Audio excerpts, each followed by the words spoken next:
Good morning everyone. दोस्तों आज है मई 31 2023 और हम लोग करेंगे द हिंदू न्यूज़पेपर के एनालिसिस। मेरा नाम है सितेंद्र चौधरी और आज फिर से हम लोग कुछ इंटरेस्टिंग से टॉपिक करने वाले हैं।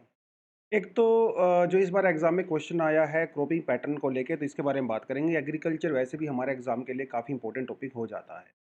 दूसरा हम लोग करेंगे बात ही देखिए हीट वेव के बारे में पहले हम बात कर चुके हैं। आज नया कॉन्सेप्ट लेके आएंगे वेस्टर्न डिस्टर्बेंस। हालांकि ये भी रिपीटेड सही है, लेकिन इस बार मई के महीने में कुछ ज़्यादा ही रेनफॉल हो रहा है, तो इसके बारे में बात करेंगे। नेक्स्ट हमारे पास जो टॉपिक रहेगा वो रहेगा cryogenic engine, GSLV, ISRO, PSLV को जीएसएलवी के साथ कंपेयर करेंगे। वो पूरा हम लोग यहाँ पे देखने वाले हैं कैसे वो इंजन काम करता है। तो जीएस 3 में साइंस एंड टेक्नोलॉजी के पर्सपेक्टिव से काफ़ी इंपॉर्टेंट टॉपिक हो जाता है, क्योंकि स्पेस टेक्नोलॉजी एक बहुत इंपॉर्टेंट एस्पेक्ट है हमारी एग्जामिनेशन के पर्सपेक्टिव से। पुराना किला के बारे में बात करेंगे। कुछ एक्सकवेशन यहाँ पे की गई हैं और कुछ नए एविडेंस यहाँ पे पाए गए हैं। तो पुराना किला दिल्ली में है, अगर आपको नहीं पता है, और इसकी एक बहुत लंबी हिस्ट्री है। मतलब ये मान लीजिए कि प्री इंडस वैली सिविलाइजेशन की हिस्ट्री जो है यहाँ पे देखी गई है। लेकिन जो मेजर एविडेंस हैं वो लगातार अपडेट होते रहते हैं, तो उसके बारे में थोड़ा सा हम बात करेंगे। It would be very interesting topic art and culture के पर्सपेक्टिव से और हमारी एंशिएंट हिस्ट्री के पर्सपेक्टिव से। उसके अलावा एचआईवी के बारे में थोड़ा सा बात करेंगे और एक दो एडिशनल आर्टिकल क्लाइमेट चेंज के बारे में छोटा मोटा है, उसको भी हम लोग थोड़ा सा देख लेंगे। चलिए जी। लेकिन इस बार देखिए एग्जाम में क्वेश्चन पूछा गया था, the government of India provides minimum support price for niger. ठीक है जी। Niger is cultivated as a kharif crop. Some tribal people in India use niger seed oil for the cooking. देखिए इसमें से दो पहले दो टॉपिक हैं, ये आपको कंपैरेटिवली इजी लग सकते हैं, क्योंकि फार्म प्रोटेस्ट हो रहा था, सरकार फार्मर्स की इनकम डबल करने की बात कर रही थी, इतना सारा डिबेट डिस्कशन हो रहा था एमएसपी के रिगार्डिंग। तो एमएसपी से क्वेश्चन तो आना लाजमी सी बात थी, आना ही था। अब वो कहाँ से आएगा वो एक अलग बात है। मेंस में भी बहुत इंपॉर्टेंट टॉपिक था, आएगा इस बार डेफिनेटली यहाँ से क्वेश्चन, प्रीलिम्स में भी। और तो इसी वजह से हमें अपने आप को प्रिपेयर तो करना पड़ेगा। खरीफ क्रॉप कौन सी होती हैं, जायद क्रॉप कौन सी होती हैं, राबी क्रॉप्स कौन सी होती हैं, तो ये एक्सपेक्टेड था। लेकिन कौन से ट्राइबल पीपल जो है वो नाइजर सीड ऑयल को यूज़ करते हैं फॉर द कुकिंग पीरियड, ये क्वेश्चन आप मान के चलिए कि अगर ये न्यूज़पेपर में कवर नहीं हुआ है तो ये स्टेटमेंट बहुत ज़्यादा टफ है। तो ऊपर वाले ऑप्शन यस डुएबल है, कर सकते हो, नीचे वाला ऑप्शन जो है काफ़ी टफ होता है। अब समस्या ये है कि how many of above statements are correct, only one, only two, three and the none. UPSC का एग्जाम इस बार इसलिए टफेस्ट कहा गया है क्योंकि यहाँ पे ऑप्शन जिस तरह से दिए गए हैं वो बहुत टफ हो जाता है। क्योंकि पहले क्या है, 1 एंड 2, 2 एंड 3, 1, 2 एंड 3 इस तरह के ऑप्शन दिया करते थे, तो एक थोड़ा आसान होता था एस्पिरेंट्स के लिए उसको अटेम्प्ट करना। लेकिन इस बार आपको तीनों स्टेटमेंट ही पता होनी चाहिए, तभी आप राइट आंसर तक पहुंच सकते हो। तीनों स्टेटमेंट नहीं पता होगा फिर आप कंफ्यूज हो जाओगे, क्योंकि दो चलो ठीक है, ऊपर दो वाले तो आपको हो भी सकता है आपने पढ़े हों, है ना, तो आप ओनली टू करेंगे, लेकिन नीचे वाले स्टेटमेंट में फिर कंफ्यूजन हो जाएगा। ऑल थ्री भी हो सकता है, यू नेवर नो। तो ये चीज़ है, थोड़ा आपको इस चीज़ को देखना पड़ेगा। जिस तरह से आप प्रिपरेशन करते थे, अपनी प्रिपरेशन को थोड़ा सा डीपर लेवल पे लेके जाना पड़ेगा। अभी जो कंटेंट पहले हम लोग थोड़ा कॉमन सेंस यूज़ कर लेते थे, एलिमिनेशन मेथड यूज़ कर लेते थे बेटा, वो अभी काम आने वाला नहीं है। तो थोड़ा सा कमर कस लो। जिस तरह से यूपीएससी मूड में है ना, तो अपने आप को भी उस हिसाब से स्ट्रॉन्ग बनाना पड़ेगा बेसिकली। और इसलिए टफ एग्ज़ाम भी था डेफिनेटली। और इस पर्टिकुलर सब्जेक्ट के रिगार्डिंग हम लोगों ने करंट अफेयर में पहले काफ़ी कुछ पढ़ा था। लास्ट ईयर आपको याद होगा, हम लोग अगर आप हमारे साथ जुड़े हैं करंट अफेयर में, तो राइस कल्टीवेशन को लेके हम लोगों ने काफ़ी बात किया था, क्योंकि हीट वेव वगैरह वहाँ पे चल रही थी तो राइस की प्रोडक्शन कम हुई थी। तब एक आर्टिकल हम लोगों ने कवर किया था लास्ट ईयर, जिसमें मैंने आपको जो है राबी, खरीफ, जायद क्रॉप्स के बारे में, क्रॉपिंग पैटर्न के बारे में बताया था, और एक लिस्ट भी दिया था आपको राबी क्रॉप्स का, जायद क्रॉप्स का और खरीफ क्रॉप्स का। हालांकि इसके अंदर आप कुछ और क्रॉप्स भी ऐड कर सकते हो, वो आपकी मर्जी है। लिस्ट थोड़ी और लंबी हो सकती है। तो जैसे राबी क्रॉप में wheat, chickpea, mustard, coriander, onion, potato, mustard ये सब आता है। ज़ैद क्रॉप में जो है क्यूकम्बर, वाटरमेलन वो सब आ गया।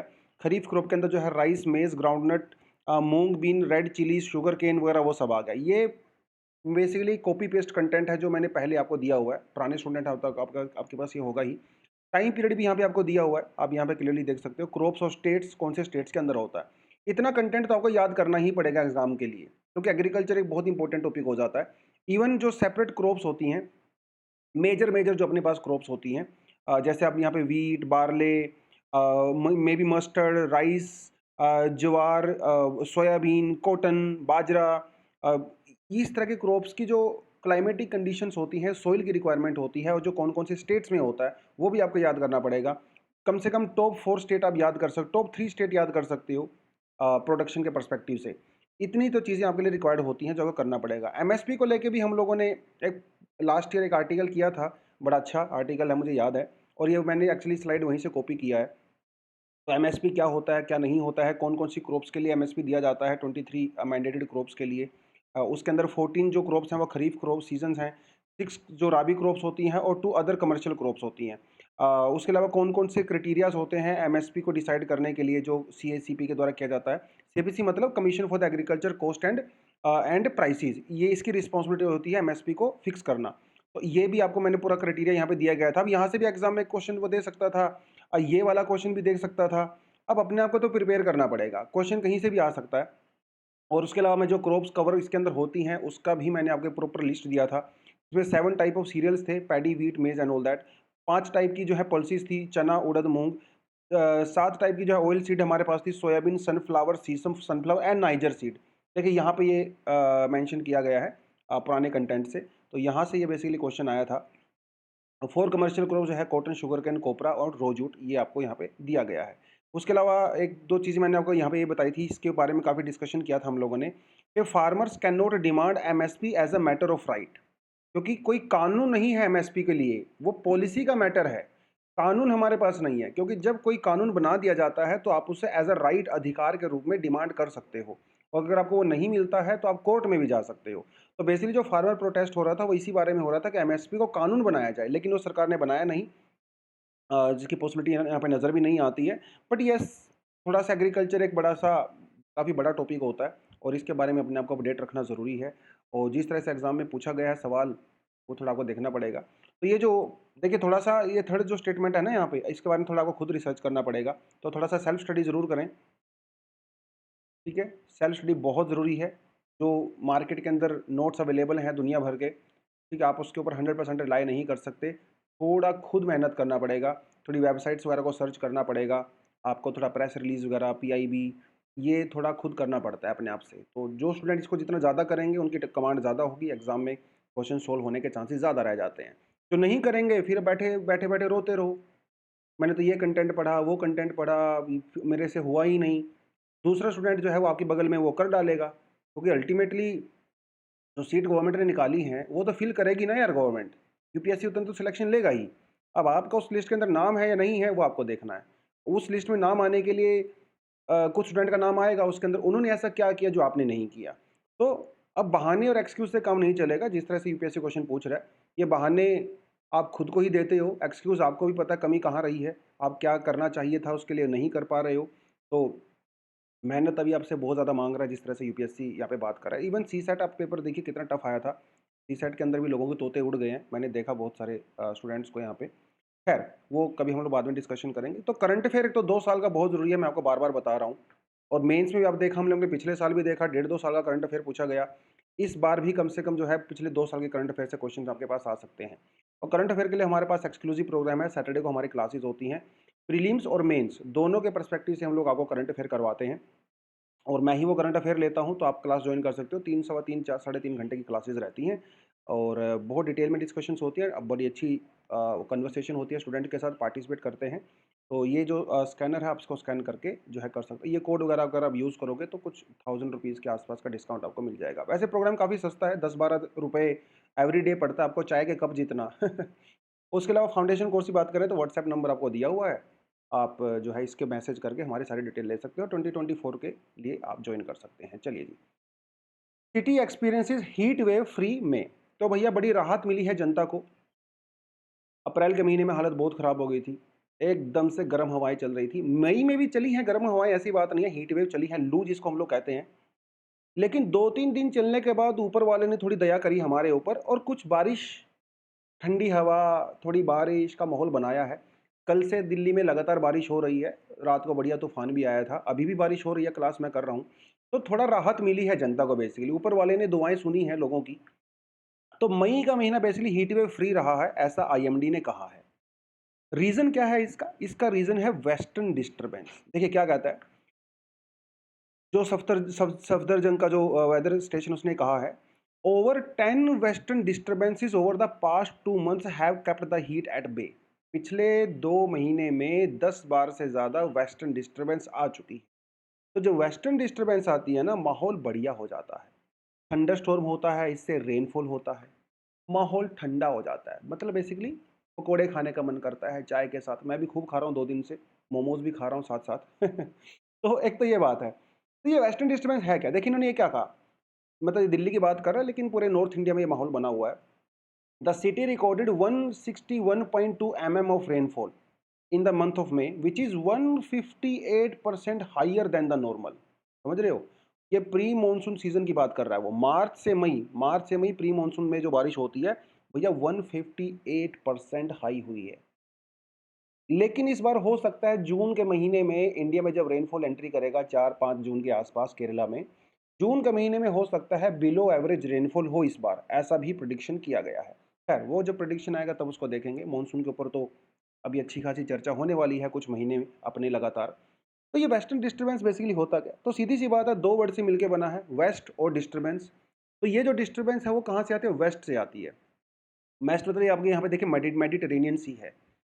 मेडिटेरेनियन सी से जो है ये शुरुआत होती है इसकी विंटर मंथ से। ठीक है, तो नवंबर नवंबर के एंड में थोड़ी सी शुरुआत हो जाती है। नवंबर, दिसंबर, जनवरी, फरवरी, मार्च, अप्रैल, मई तक जा सकता है किसी किसी केस में, जैसे इस बार हुआ है।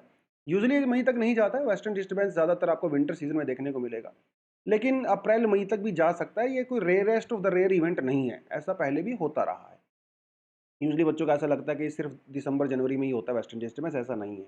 जो हमारी ज्योग्राफी की स्टैंडर्ड बुक्स हैं इसको मई के महीने तक कहती हैं, और किसी न किसी केस में ये जून तक भी जा सकता है। डिपेंड करता है जेट स्ट्रीम के ऊपर डिपेंड करता है। क्योंकि देखिए हमारे पास जो जेट स्ट्रीम होती है ना, जो सब ट्रॉपिकल जेट स्ट्रीम होती है, मैं थोड़ा सा ब्रॉड कर लेता हूँ। सब ट्रॉपिकल जो जेट स्ट्रीम होती है जो इधर से आती है, उसकी दो ब्रांचेज होती हैं। ठीक है, एक ब्रांच जो है हिमालय के साउथ में फ्लो करती है, दूसरी जो है नॉर्थ के तिब्बत के नॉर्थ में फ्लो करती है। जब तक ये साउथ ब्रांच प्रेजेंट होती है, साउथ ऑफ हिमालय, तब तक वेस्टर्न डिस्टर्बेंस आ सकती है, कोई दिक्कत नहीं है। जब ये नॉर्थ की तरफ शिफ्ट हो जाती है तो वेस्टर्न डिस्टर्बेंस बंद हो जाती है। अब वो कब होगी उसके ऊपर डिपेंड करता है। जब तक ये साउथ वाली ब्रांच प्रेजेंट होती है तब तक इंडिया में मानसून नहीं आता है। जब ये ऊपर चली जाती है तो मानसून बर्स्ट हो जाता है। वो 2 जून, 3 जून, 5 जून, 7 जून कभी भी हो सकता है, और अब लोग उसी का वेट कर रहे हैं, क्योंकि जब ये ऊपर जाएगी तो मानसून इंडिया में आएगा। तो फिलहाल तो ये टिकी हुई है। तो वेस्टर्न डिस्टर्बेंस की बात करें तो वेस्टर्न जो मेडिटेरेनियन ओशन है बेसिकली, विंटर मंथ में क्या होता है, जब आसपास की लैंड जैसे यूक्रेन वगैरह बहुत ठंडा होता है, कंपेरेटिवली वेस्टर्न जो मेडिटेरेनियन ओशन है थोड़ा सा गर्म होता है। तो वेस्टर्न मेडिटेरेनियन ओशन से हवाएं ऊपर की तरफ उठती हैं। यहाँ से जब हवाएं ऊपर की तरफ उठती हैं वो जेट स्ट्रीम की वजह से इंडिया की तरफ चलना शुरू हो जाती हैं। तो फिर वो ईरान, अफगानिस्तान, पाकिस्तान को क्रॉस में करते हुए गंगेटिक प्लेन्स के अंदर एंट्री करती हैं। तो ये पंजाब, हरियाणा, दिल्ली, उत्तर प्रदेश, बिहार, समटाइम्स इवन आसाम तक भी जो है वो वेस्टर्न डिस्टर्बेंस आती हैं। और इसी वेस्टर्न डिस्टर्बेंस की वजह से विंटर के महीने में आप हिमाचल, उत्तराखंड में देखोगे तो वहाँ पे स्नोफॉल भी अच्छा खासा होता है। तो ये होता है बेसिकली वेस्टर्न डिस्टर्बेंस। और हमारी राबी क्रॉप्स के लिए जब हम लोग वीट को सो करते हैं तो उस समय पे भी जो है काफ़ी हेल्प ये करता है। तो वह मेडिटेरेनियन ओशन से जाता है, थोड़ा बहुत मॉइस्चर ये कैस्पियन सी वगैरह से भी कभी कभी कैप्चर कर लेता है, उसके बाद जो है वो यहाँ पे आता है। ये थोड़ा सा आपको पता होना चाहिए। कुछ कंटेंट पुराना कंटेंट है, कॉपी पेस्ट किया हुआ मैंने, आप पुराने कंटेंट से ही थोड़ा आप इसको देख सकते हो। इम्पैक्ट क्या होता है, इससे रेनफॉल होता है, स्नोफॉल होता है और फॉगी कंडीशन होती है नॉर्थ इंडिया के अंदर। ठीक है, ये जेट स्ट्रीम का मैंने आपको बता ही दिया, जो सब ट्रॉपिकल जेट स्ट्रीम यहाँ पे होती है। उसके लिए हमारी खासकर जो वीट क्रॉप होती है उसके लिए वेस्टर्न डिस्टर्बेंस बहुत अच्छा काम करती है। ठीक है, western disturbance can cause extreme weather events like floods, flash flood, landslide, dust storm, cold waves, dense fog, killing people, destroying infrastructure and the impacting livelihood. ये इंडियन एक्सप्रेस के कंटेंट लिया गया बेसिकली वेस्टर्न डिस्टर्बेंस के बारे में। ठीक है जी, चलो यहाँ पे एक एमसीक्यूज आपसे पूछा गया है, westerlies in the southern hemisphere is stronger and persistent than in the northern hemisphere why. ये यूपीएससी का प्रीवियस ईयर क्वेश्चन है। वेस्टर्नली, ये वेस्टर्लीज के बारे में है। अगर आपने क्लाइमेट रीजन्स पढ़ा हो तो उसमें आपने बड़े अच्छे से पढ़ा होगा ईस्टर्ली वेस्टर्लीज के बारे में। तो ये वहाँ से क्वेश्चन बेसिकली उठाया गया है, तो थोड़ा ध्यान से पढ़ें इसको। ज्योग्राफी का स्टैंडर्ड सा क्वेश्चन है, स्टैटिक पोर्शन से, तो यूपीएससी में पूछा गया है। इसका आंसर मुझे आप कमेंट सेक्शन में बताओगे। ये पुराना स्टाइल है। Only one, only two, one and two, neither one and two, पुराना स्टाइल है तो आसान रहेगा आपको अटेम्प्ट करना। चलिए जी, ISRO's GSLV rocket takes navigation satellite into transfer orbit successfully. काफ़ी बात इसके बारे में हम लोग पहले कर चुके हैं, कंटेंट भी आपके पास होगा, तो ज़्यादा डिटेल में नहीं जाऊंगा, बट थोड़ा सा आपको पता होना चाहिए कि बात क्या हो रही है। बात ये हो रही है कि हमारा जो NVS है, पहले इसको हम लोग IRNSS कहते थे, ठीक है। तो NVS मतलब हमारा जो नेविगेशन जो सैटेलाइट है उसकी मैं बात कर रहा हूँ, ठीक है।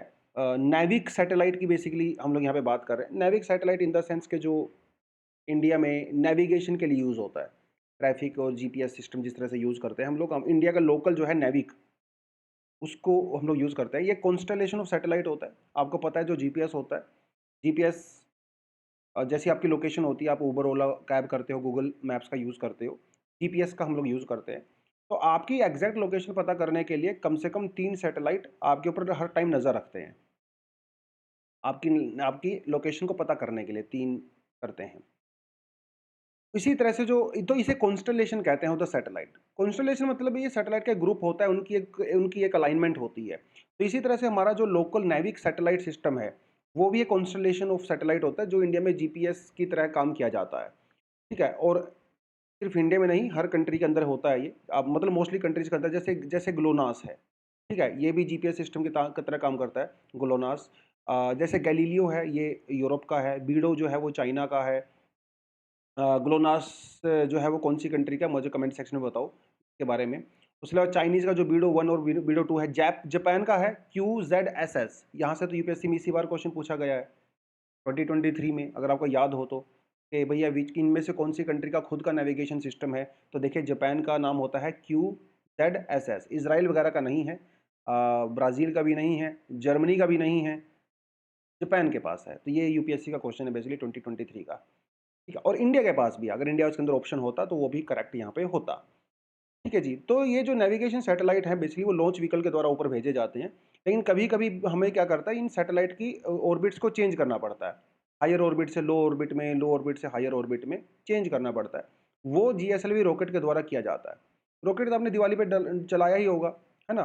तो रॉकेट बेसिकली क्या होता है, रॉकेट सिर्फ एक व्हीकल होता है, इससे अटैच करके आप कुछ भी ऊपर लेके जा सकते हो। तो हम अपने सैटेलाइट को इससे अटैच करते हैं और उसको ऊपर लेके जाते हैं। तो जब उस सैटेलाइट को कहीं ऊपर या नीचे कहीं भी सेटल करना होता है, तो इस व्हीकल का यूज़ करके हम लोग करते हैं। व्हीकल की अगर हम लोग बात करें, जैसे हमारे पास बड़ा ट्रक होता है, टेम्पो होता है, छोटा हाथी होता है, आपका साइकिल होता है, ये सब व्हीकल ही तो हैं। तो व्हीकल हमारे पास छोटे भी होते हैं, बड़े भी होते हैं। बड़े सैटेलाइट के बड़े बड़े बड़े भैया बड़ा व्हीकल चाहिए, छोटे सैटेलाइट के छोटा व्हीकल चाहिए। व्हीकल को हम लोग रॉकेट भी बोलते हैं। हमारे पास जो सबसे स्ट्रॉन्गेस्ट व्हीकल है रॉकेट, वो है LVM-3, ठीक है। हमारा जो, पहले हम इसको GSLV बोला करते थे बेसिकली। GSLV का मतलब होता है जियो सिंक्रोनस सैटेलाइट लॉन्च व्हीकल। अभी हम लोगों ने इसका नाम चेंज करके जो है LVM-3 कर दिया है, जो कि अभी तक इंडिया में सबसे एडवांस और सबसे पावरफुल लॉन्च व्हीकल यहाँ पे आता है। ये 3 स्टेज में होता है, थोड़ा ध्यान देना आपने, ये एग्जाम में 100% आपसे क्वेश्चन पूछा जाता है। क्वेश्चन यहीं से आते हैं आपके आसपास से, बट वो है कि जब ये एग्जाम में क्वेश्चन पूछा जाएगा 3 स्टेज, तो हम लोग बोलेंगे अरे बड़ा टफ क्वेश्चन था, हम लोग ऐसा कितना याद रखेंगे। लेकिन ये जो इन्फॉर्मेशन है, मिनिमम इन्फॉर्मेशन होती है आपके लिए। 3 स्टेज का होता है। मीडियम जो है लिफ्ट लॉन्च व्हीकल ये रहता है। हमारा जो चंद्रयान 2 है और गगनयान है, वो हम लोग इसका ही यूज़ करके यहाँ पे डालने वाले हैं। क्रायोजेनिक इंजन यूज़ होता है। क्रायोजेनिक इंजन वो इंजन होता है जो बहुत ही लो टेम्परेचर पे काम करता है, बिलो -150 डिग्री सेंटीग्रेड, ठीक है। अब यहाँ से आपको मैं क्वेश्चन पूछता हूँ। देखो, वर्ल्ड में आपको कहीं भी क्रायो दिखे, क्रायो वर्ड, तो समझ लेना सब जीरो टेम्परेचर की बात कर रहा है, जीरो से नीचे की टेम्परेचर की बात कर रहा है। हमारे जैसे ग्लेशियर्स होते हैं, परमाफ्रोस्ट होता है, आर्कटिक हमारा है, अंटार्कटिक हमारा है, हिमालय के ग्लेशियर्स हैं, वो सब क्रायोजोन है हमारा, है ना। क्रायोस्फीयर जिसको हम लोग बोलते हैं। UPSC में ओडी आई थिंक 2017 में यहाँ से क्वेश्चन पूछा गया था क्रायोस्फीयर के बारे में। तो यहीं से घुमा फिरा के क्वेश्चन बेसिकली वो पूछता है। तो हाँ, तो क्रायोजेनिक इंजन के बारे में हम लोग बता दिया आपको, जो कि सब जीरो टेम्परेचर पे काम करते हैं, ठीक है। क्रायोस्फीयर के बारे में थोड़ा सा मैंने आपको बता ही दिया है। एक कॉन्सेप्ट होता है जिसे हम लोग कहते हैं क्रायो प्रेजर्वेशन। क्रायो प्रेजर्वेशन, ठीक है। क्रायो प्रेजर्वेशन एक बायोडाइवर्सिटी को प्रोटेक्ट करने का तरीका होता है। बायोडाइवर्सिटी को प्रोटेक्ट करने के दो तरीके होते हैं, एक होता है इन सिटू और एक होता है एक्स सिटू। अगर आपने थोड़ा बहुत NCERT पढ़ा है, एनवायरमेंट इकोलॉजी का, तो आपको पता होगा। आप मुझे ये बताइए, जो क्रायो प्रेजर्वेशन मेथड होता है किसी चीज़ को प्रिजर्व करने के लिए, वो इन सीटू मेथड होता है या ex situ method? Comment section में बताओगे तो मज़ा आएगा। ये थोड़ा इंजन किस तरह से काम करता है आप यहाँ पे देख सकते हो। तो इंजन में एक तरह से फ्यूल होता है, दूसरी तरफ ऑक्सीडाइजर होता है। फ्यूल हम लोग हाइड्रोजन यूज़ करते हैं और ऑक्सीडाइजर के रूप में ऑफ कोर्स ऑक्सीजन यूज़ करते हैं। ऑक्सीजन के बिना तो भैया कोई चीज़ कंबस्शन हो ही नहीं सकता। और यहाँ पे हम लोग हाइड्रोजन यूज़ करते हैं, लिक्विड हाइड्रोजन के रूप में इसको यूज़ करते हैं। ये थोड़ा सा आपको आइडिया होना चाहिए, ठीक है जी। उसके अलावा पीएसएलवी जीएसएलवी के बीच में क्या डिफरेंस होता है, ये पुराना कंटेंट है, आपके पास ऑलरेडी पहले से होगा। ये पीएसएलवी जो पुराने वाला है 4 स्टेज हुआ करता था, जीएसएलवी जो है वो 3 स्टेज होता है। इसके अंदर सॉलिड और लिक्विड फॉर्म में होता था, इसके अंदर भी सॉलिड और लिक्विड फॉर्म में होता है। पहले जो सक्सेसफुल टेस्ट था 1993 में किया गया था, 2001 के अंदर किया गया था। ये सतीश धवन स्पेस स्टेशन श्रीहरिकोटा वगैरह से हम लोग करते हैं, सेम यहाँ पे भी रहता है। 1750 किलोग्राम तक हम लोग लोअर अर्थ ऑर्बिट तक लेके जा सकते हैं। जीएसएलवी का जो वेट होता है वो 5000 तक भी जा सकता है, केजी तक भी जा सकता है। तो ये थोड़ा सा स्ट्रॉन्ग वाला रहता है बेसिकली। ये बड़ा ट्रक होता है टेम्पो, और ये छोटा हाथी होता है पीएसएलवी। चलिए, फ्रेक्स excavation reveals pre Mauryan era sign in the Delhi's Purana Qila. देखिए, अगर दिल्ली के पुराना किले में कभी विजिट किया हो तो आपने देखा होगा कि बड़ा अच्छा एक, अभी तो खैर उतना वो यार इतने साल हो गए हैं, अब तो बेचारा जर्जर हो गया है ना, टूट फूट गया है। बट एक टाइम हुआ करता था, Purana Qila used to be like the monument for whole Delhi, ठीक है। और पुराना किला की जो प्रेजेंट फॉर्म है, इसको बेसिकली हुमायूं ने बनवाना स्टार्ट किया था प्रेजेंट को। और हुमायूं जब इंडिया में था तो फिर हुमायूं के ऊपर शेरशाह सूरी ने अटैक किया और हुमायूं को यहाँ से भगा दिया। फिर हुमायूं 8-10 साल के लिए भटकता रहा, कभी ईरान कभी अफ़गानिस्तान, इधर उधर गया वो हुमायूं। तो फिर वो इंडिया में आया और शेरशाह सूरी बेसिकली उसके आने से आई थिंक एक 6 महीने 8 महीने पहले उसकी डेथ हो गई थी। तो फिर 8-10 साल के लिए रूल किया हुमायूं ने दिल्ली के ऊपर, और उस रूल के दौरान उन्होंने पुराना किला बनवाया। पुराना किला जहाँ पे बनवाया गया है, यहाँ पे पहले से ही स्ट्रक्चर थे और उनके ऊपर उसको बनाया गया है। फिर बाद में जब हुमायूं की डेथ हो गई तो उसके बाद अकबर ने भी कुछ ना कुछ यहाँ पे करवाया था, ठीक है। तो उस माइन्यूट इतिहास में हम लोग नहीं जाएंगे।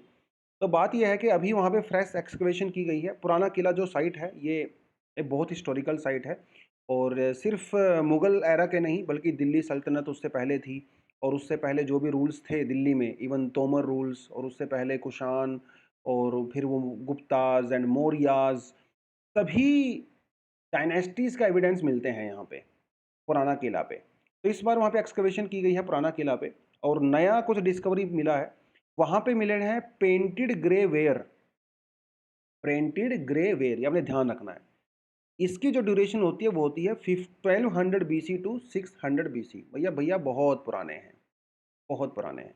Printed grey ware usually use होता था ड्यूरिंग, आप ये कह सकते हो, जो आर्यन पीरियड था, मतलब आफ्टर इंडस वैली सिविलाइजेशन। जब आर्यंस इंडिया में आए तो वो इसका यूज क्या करते थे, और यही वही पीरियड था आर्यंस का, जब वेदास लिखे गए, उपनिषद थोड़ा बाद में एंड ऑल दैट, बेसिकली ये वो पीरियड है। फिर प्री मोरियन किंगडम आया, और फिर उसके बाद जो है मोरियन किंगडम आया, उसके भी यहाँ पे एविडेंस मिलते हैं। इवन जो नई एक्सकवेशन हुई है यहाँ पे, एक 900 ईयर ओल्ड वैकुंठ विष्णु उनकी मूर्ति मिली है फ्रॉम द राजपूत पीरियड, जब राजपूत पीरियड यहाँ पे हुआ करता था। टेराकोटा प्लाक यहाँ पे मिला है एक गोडेस का, गजा लक्ष्मी, फ्रॉम गुप्ता पीरियड। तो देख सकते हो आप यहाँ पे प्री मोरियन एविडेंस भी यहाँ पे है, मोरियन एविडेंस भी यहाँ पे है, गुप्ता एविडेंस भी यहाँ पे है, ठीक है। 2500 ईयर ओल्ड टेराकोटा रिंग मिली है यहाँ पे मोरियन पीरियड से। एक वेल डिफाइंड 4 रूम का कॉम्प्लेक्स यहाँ पे मिला है सुंगा कुषाण डायनेस्टी से, 2300 ईयर्स ओल्ड। और बहुत सारे बीड्स, सील्स, कॉपर कॉइन, है ना, बोन नीडल्स वगैरह, वो सब यहाँ पे मिली हैं। आप देख सकते हो ना, एक का इतिहास बहुत ज़बरदस्त है पुराने किले का। इसके अंदर एक्सकवेशन जो है वो अभी जो है चल रही हैं। तो यहाँ पे देख सकते हो प्री मोरियन, मौर्यन, सुंगा, कुषाणा, गुप्ता, पोस्ट गुप्ता, राजपूत, दिल्ली सल्तनत और मुगल, हर एविडेंस यहाँ पे मिलता है आपको। तो एक ज़बरदस्त लोकेशन है, आप यहाँ पे देख सकते हो। जब हम लोग प्री मौर्यन की बात करते हैं तो प्री मौर्य से पहले जो मगध है, पाटलिपुत्र है, जिसे मगध किंगडम कहा जाता था, तो यहाँ पे नंद डायनेस्टी हुआ करती थी, है ना, मगध में। और नंद डायनेस्टी काफ़ी करप्ट थी जैसा कि कहा जाता है। फिर भाई एक गुरु और चेला, की जोड़ी दुनिया में बड़ी फेमस है, गुरु और चेला की। आई थिंक इससे ज़बरदस्त जोड़ी आज तक कभी बनी नहीं होगी। इससे बड़े ज़बरदस्त जोड़ी तो फिर वो द्रोणाचार्य और अर्जुन की हुई है। तो मैं किसकी बात कर रहा हूँ? मैं कौटिल्य की बात कर रहा हूँ, जिन्होंने अर्थशास्त्र लिखा कौटिल्य ने, और उनके चेले की बात कर रहा हूँ, उनके स्टूडेंट की बात कर रहा हूँ, जिनका नाम था चंद्रगुप्त मौर्य। तो ये स्टूडेंट पॉलिटिक्स बहुत पुरानी है बेसिकली। नालंदा के अंदर वो पढ़ाया करते थे उनके, तो वहाँ से उनकी शुरुआत हुई। आपको बहुत अच्छे से वो कहानी पता ही है। फिर इन्होंने बाद में जो है नंद डायनेस्टी को जो है वो इनको डिथ्रोन किया, नंद को, और Chandragupta Maurya became the kingdom. ये वो समय था जब इंडिया के ऊपर अलेक्जेंडर ने उधर से अटैक किया था, और अलेक्जेंडर के जो गवर्नर थे सेल्यूकस, उन्होंने उनका अपने रिप्रेजेंटेटिव के तौर पे एस्टेब्लिश किया था। बाद में चंद्रगुप्त मौर्य की उनकी आई थिंक बेटी के साथ शादी हुई थी, है ना? वो कहानी आपको बड़े अच्छे से पता ही होगा। तो शादी, कुछ लोग कहते हैं कि भैया वो प्रेम प्रसंग था, लव स्टोरी थी। कुछ लोग कहते हैं कि ऐसा कुछ भी नहीं था। वो 2 राजाओं के बीच में मैरिज रिलेशन बनाना उस समय पे बहुत आम बात हुआ करती थी, अपने रिलेशन को स्ट्रॉन्ग करने के लिए। खैर, वो एक अलग चीज़ है। तो मगध एम्पायर के बारे में आपको बड़े अच्छे से पता होगा। तो हिस्टोरियंस ने पुराना किले की जो एक्सकवेशन है, शुरुआत में वो 1954-55 में शुरू की, फिर बाद में 1916 से लेके 69 से लेके 73 के बीच में एक्सकवेशन हुआ। एक्सकवेशन जो है वो कंडक्टेड किया गया आर्कियोलॉजिकल सर्वे ऑफ इंडिया के द्वारा, हेडेड बाय बीबी लाल। ये आपको थोड़ा पता होना चाहिए।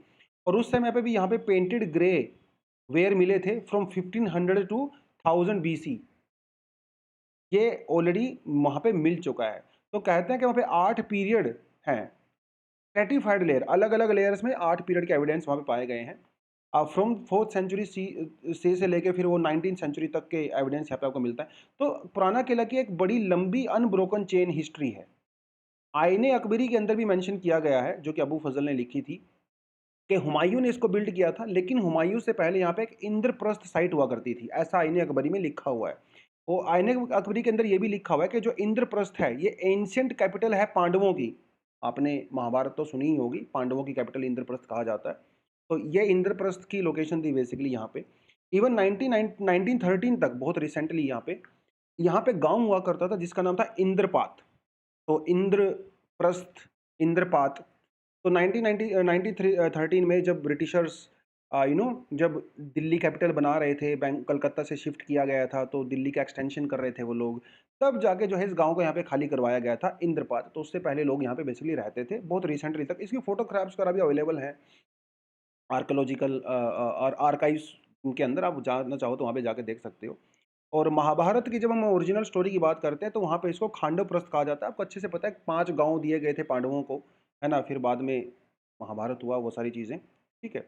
तो बहुत पुरानी हिस्ट्री है बेसिकली, 1500 बीसी से लेके 200 बीसी, तो जिसमें हम लोग आयरन एज कहते हैं। तो आयरन एज मतलब ये एक, आयरन एज मतलब आर्यन एज, तो दोनों ही आयरन है ये, ठीक है? आर्यन, आयरन।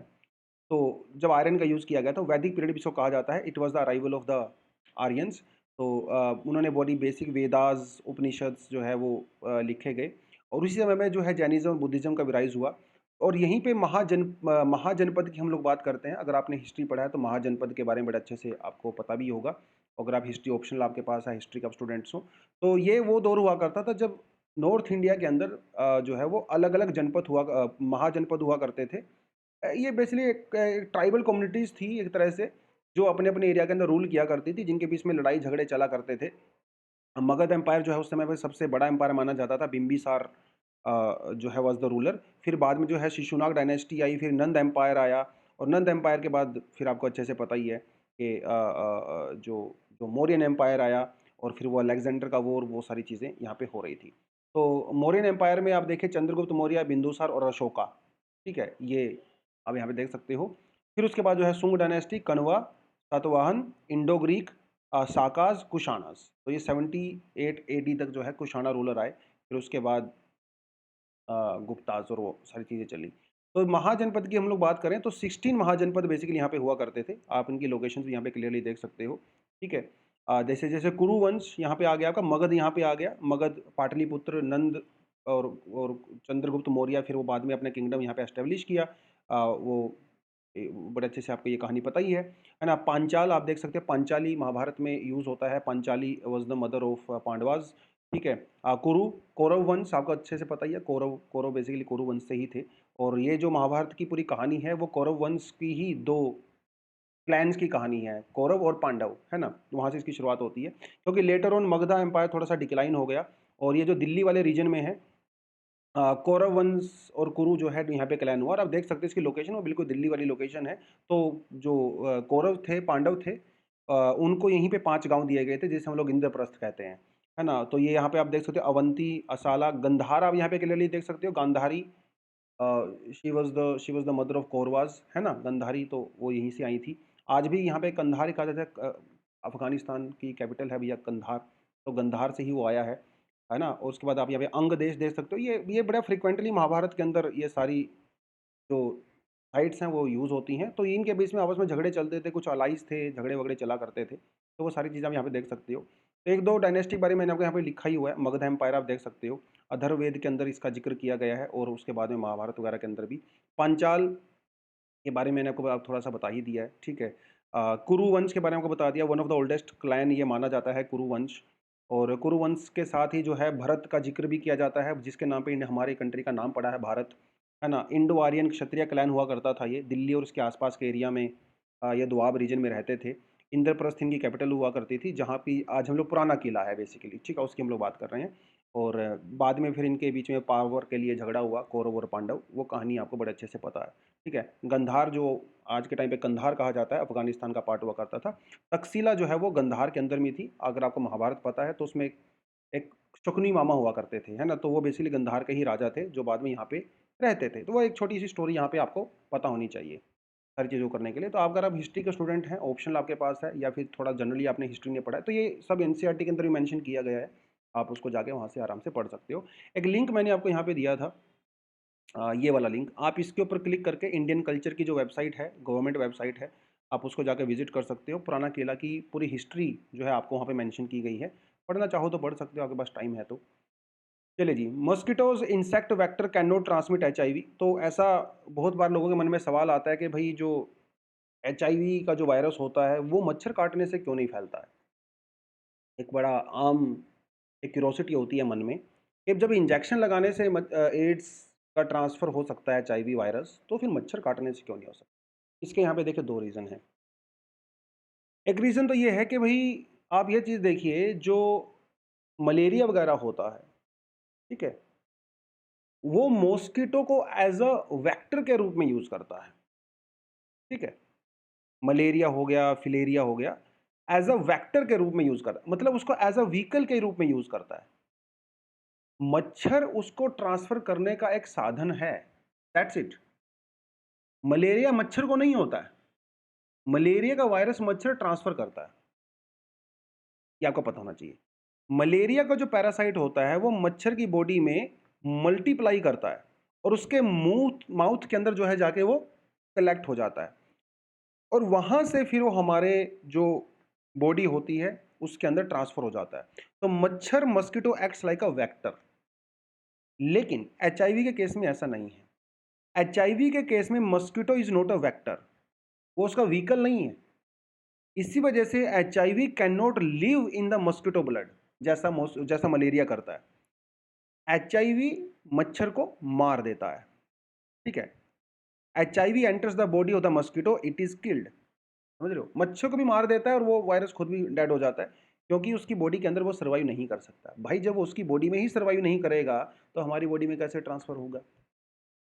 एक इंपॉर्टेंट चीज़ यहाँ पे और है, मच्छर जब हमें काटता है तो हमारा खून चूसता है। जैसे यूपीएससी ने इस बार हमारा खून चूस लिया, वो हमारा खून चूसता है। मच्छर ट्रांसफर नहीं करता है। Mosquito uses its proboscis only to suck blood and not inject blood into our body, whereas a needle is used for the both. Needle से आप सक भी करते हो ब्लड को और इंसर्ट भी करते हो, लेकिन मच्छर सिर्फ सक करता है ब्लड को, उसको इंजेक्ट नहीं करता है। इसकी वजह से मच्छर से एचआईवी नहीं होता। ये रिसर्च बार बार की गई है और भैया भगवान से दुआ करो कि एचआईवी का जो वायरस है वो ऐसा ही रहे। पता लगे भैया वो 50-100 साल के बाद वो ऐसे ही चला गया तो पूरी ह्यूमैनिटी तो ऐसे ही खत्म हो जाएगी एचआईवी से। यू नेवर नो, नेचर कुछ भी कर सकता है। पुराने ज़माने में भी बहुत सारी सिविलाइजेशन खत्म हो गई वायरस वगैरह की वजह से। इनका सिविलाइजेशन कितनी स्ट्रॉन्ग हुआ करती थी साउथ अमेरिका के अंदर, है ना? मायन सभ्यता कितनी स्ट्रॉन्ग हुआ करती थी। क्या क्या बनाया यार उन लोगों ने, वो ख़त्म हो गई सब डिसीज़ की वजह से। तो यू नो नेवर, कुछ भी हो सकता है। खैर एचआईवी के बारे में थोड़ा बहुत आपको पता होना चाहिए। एचआईवी बेसिकली हमारे इम्यून सिस्टम को अटैक करता है। हमारा इम्यून सिस्टम बहुत ज़्यादा ज़बरदस्त तरीके से ख़त्म हो जाता है। तो CD4 सेल काउंट से हम लोग एचआईवी को बेसिकली मेजर करते हैं। जो टेस्टिंग वगैरह करवाई जाती है उसमें CD4 सेल काउंट हम लोग यहाँ पे करते हैं। जब इम्यून सिस्टम बहुत ख़त्म हो जाता है, ख़राब हो जाता है, डिस्ट्रॉय हो जाता है, तो जो लास्ट स्टेज होती है उसे हम लोग एड्स कहते हैं। ठीक है, एड्स कहते हैं। चिंपैंजी से ह्यूमन के अंदर ट्रांसफर हुआ था अफ्रीका के अंदर, और कहा जाता है 1800 सेंचुरीज के अंदर शायद वो पहली बार ट्रांसफर हुआ होगा चिंपैंजी से। तो चिंपैंजीज के अंदर भी एचआईवी होता है, लेकिन वहां पे उसको एचआईवी नहीं कहते हैं, उसे हम लोग क्या कहते हैं, एसआईवी कहते हैं, सिमियन इम्यूनो डेफिशिएंसी वायरस। एक तो थोड़ा बहुत आपको ये पता होना चाहिए। तो सिम्टम्स इसके वैसे ही होते हैं, हेडेक, रैश, सोर थ्रोट, कफ, स्वोलन लिम्फ, फीवर, फिर बाद में कैंसर वैंसर भी हो जाता है। बेसिकली जो दुनिया की जितनी बीमारियां हैं वो इंसान को हो जाती हैं, और आप कुछ नहीं कर सकते क्योंकि आपका इम्यून सिस्टम जो है वो ख़त्म हो गया है। हालांकि जब हमारी बॉडी के ऊपर एचआईवी वायरस अटैक करता है तो 28 डेज़ के अंदर हमारी बॉडी एंटी वायरल जो है वो हॉर्मोन्स डेवलप करना शुरू कर देती है, हमारा इम्यून सिस्टम। लेकिन धीरे धीरे दोनों के बीच में लड़ाई चलती रहती है, और वो डिपेंड करता है 6 महीने, 2 साल, 3 साल, 10 साल, कोई 20 साल, जितनी दिन तक वो लड़ाई चलती है आदमी सर्वाइव करता है। जिस दिन इम्यून सिस्टम वीक पड़ जाता है तो भैया राम नाम सत्या हो जाता है। तो ये थोड़ा आपको पता होना चाहिए। इसके लिए जो जो जो जो ट्रीटमेंट है उसे कहते हैं HAART, heart, highly active anti retroviral therapy को कहा जाता है, जिसमें लोगों को दी जाती है, उनके इम्यून सिस्टम को स्ट्रॉन्ग करने के लिए दवाइयाँ दी जाती हैं। तो धीरे धीरे आप ठीक तो नहीं हो सकते, कंप्लीटली रिकवर तो नहीं हो पाते हैं, लेकिन ये है कि भाई आपका लाइफ स्पैन बढ़ जाता है क्योंकि इम्यून सिस्टम स्ट्रॉन्ग हो जाता है। और अभी कुछ एक्सपेरिमेंट्स चल रहे हैं एचआईवी की मेडिसिन को लेके, और ऐसा भी कहा जाता है कि हो सकता है फ्यूचर में इसके लिए वैक्सीन भी आ जाए। खैर देखते हैं क्या होगा तब। तो इंडिया में 1992 में नेशनल एड्स कंट्रोल प्रोग्राम चलाया गया था। फिर बाद में 2017 में भी हम लोगों ने HIV and the AIDS prevention and the control act भी हम लोगों ने पास किया है। तो ये भी थोड़ा सा आप जाके यहाँ पे देख सकते हैं। चलिए जी, आज के लिए इतना ही है। थोड़े एडिशनल आर्टिकल भी यहाँ पे हैं। एक आधा आर्टिकल जो है आज मिस आउट हो गया है, इसको मैं कल इंक्लूड कर दूंगा। कंटेंट मैंने बनाया था, टाइम की कमी की वजह से। खैर आई होप आपको एनालिसिस अच्छी लगी होगी। अगर अच्छी लगी है तो लाइक वाइक किया करो यार, वीडियो को शेयर किया करो, कमेंट सेक्शन में अपनी अटेंडेंस दिया करो, hi hello good morning good evening कभी तो आप करते ही होंगे, देखते होंगे तब कर लिया करो। चलो आज यहीं पे एंड करते हैं। Thank you very much, all the best, जय हिंद।